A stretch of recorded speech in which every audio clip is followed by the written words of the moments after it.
What have I learned from Michael J. Fox? The guy who with the movie Back to the Future. We all think about that, right? Back to the Future, but there's more than that.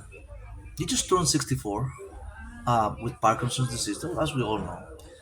Besides, running that NGO Parkinson's Disease Foundation, which this organization has raised millions and millions of dollars. But I think the most impressive thing that impressed me of Michael James Fox is his humility.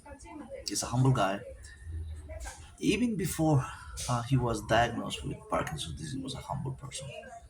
Um, I think the thing that most impressed me that on his awareness, besides his awareness of you know promoting and raising funds for more research, um, is he's humble. He's very humble. He was even in his early 20s. He was a very humble person. His co-workers at the movie, every movie set that we have seen, uh, have been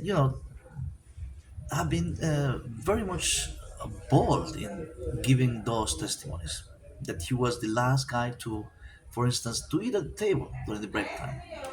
He was the last guy, one of the last guys, to leave the movie set, where everything went on, to film that famous movie Back to the Future. Yes, he was always, you know, had that spirit of collaboration. Even though he was the star of that movie, definitely, but he didn't want to be seen as like a star. He served others even before he was diagnosed with Parkinson's.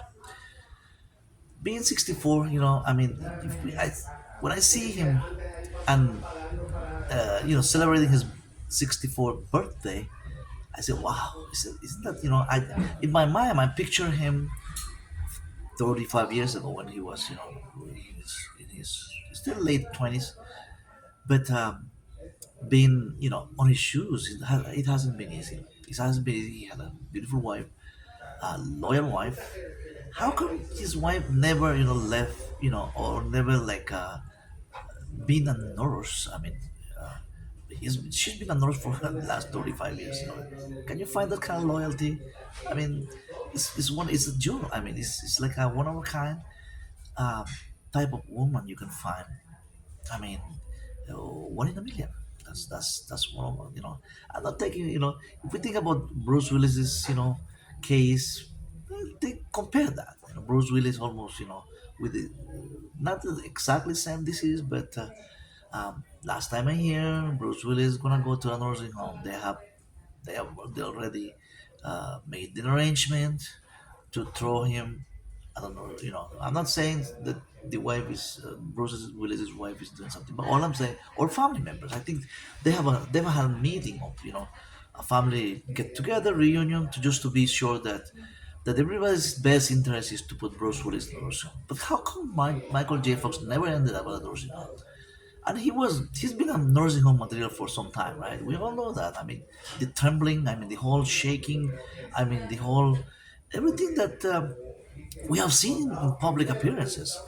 I mean, it's painful painful for the audience. I mean, in those public appearances, even though that there's a there's understanding of that by him displaying the Parkinson's effect of trembling, like like he can't really control himself. It's a sad story. It's a very much painful to watch him. You know, it's just painful to watch him. But the more we watch, the more we see what's going on with him, the more, I mean, the awareness, of course, for more research for the disease. But how come 35 years later, I mean, after he first made his first appearance, to raise funds, to raise money for the awareness, how come, is this, something that almost impossible to like bring, about the cure? Well,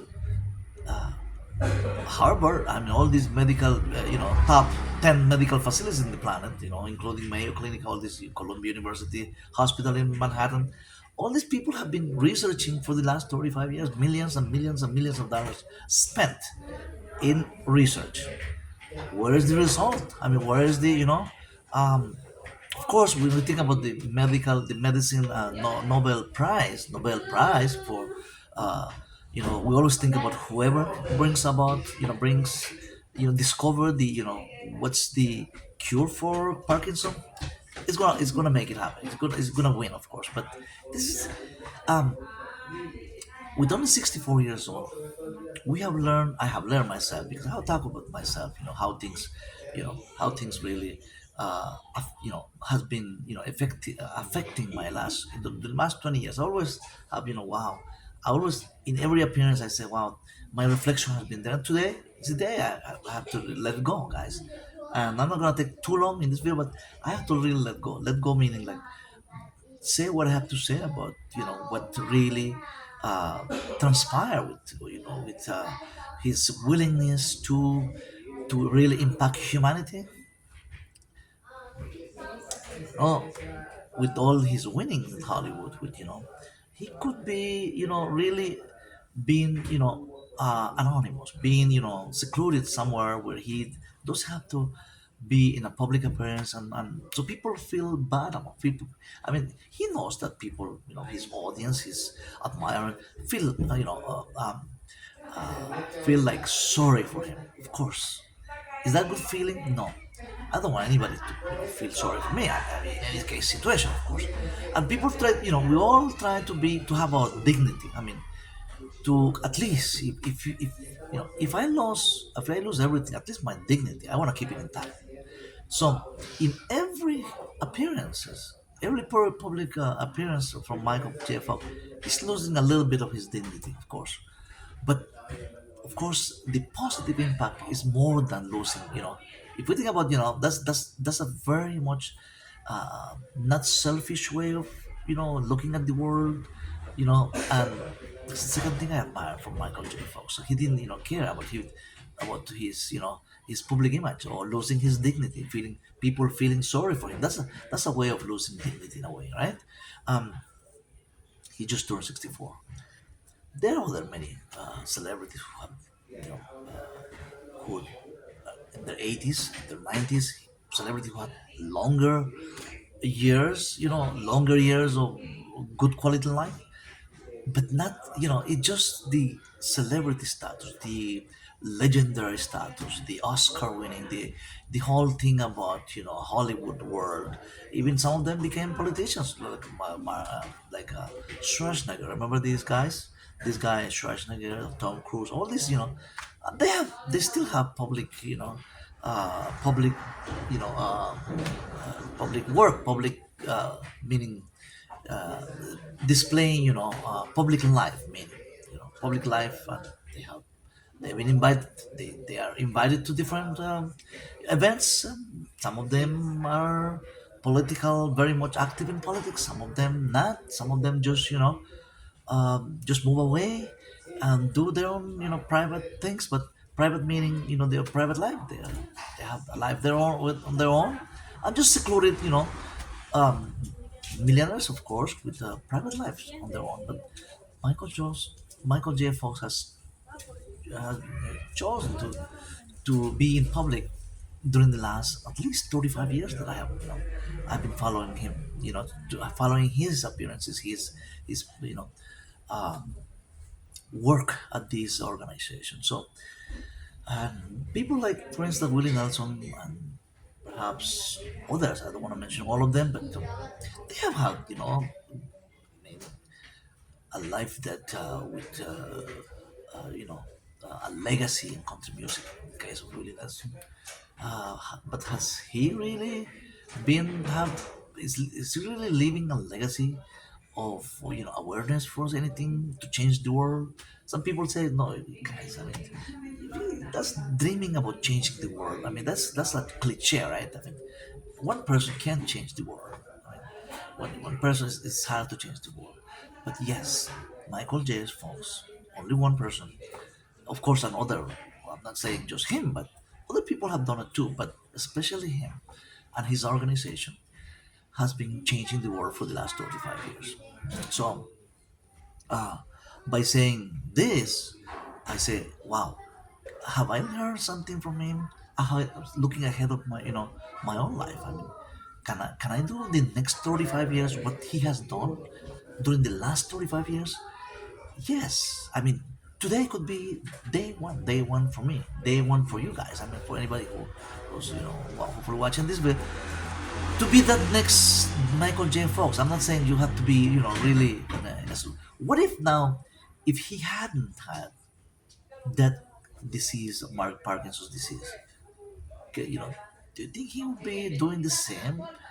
Promoting that awareness and raising funds, you know, uh, and visiting all different countries in different parts of the world, giving that hope for kids for middle-aged guys or young fellows like just like him, right? 20 when he had this, he found people, doctors found out about disease. He was a very young fellow, so more than half of his life he's been living hell basically. I mean, torture. I mean, can you really have a normal life, trembling like like you couldn't even sit in a place and have some peace? That's a lot. It's a very torturing disease. No, nobody, we all know, we have seen him, and every time we see him, man, that that close, and that fighting for survival, fighting to be alive from him, that kind of force, that kind of um, internal strength that delivers everything he's on stage.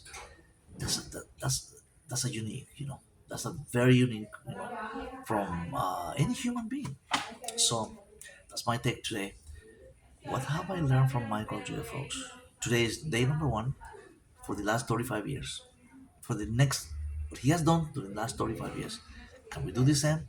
Yes. We can dream it, we can have vision to do the things that we want to do. And yes, one person really can make a difference. Take care, guys. I will see you on the next video. What do you think?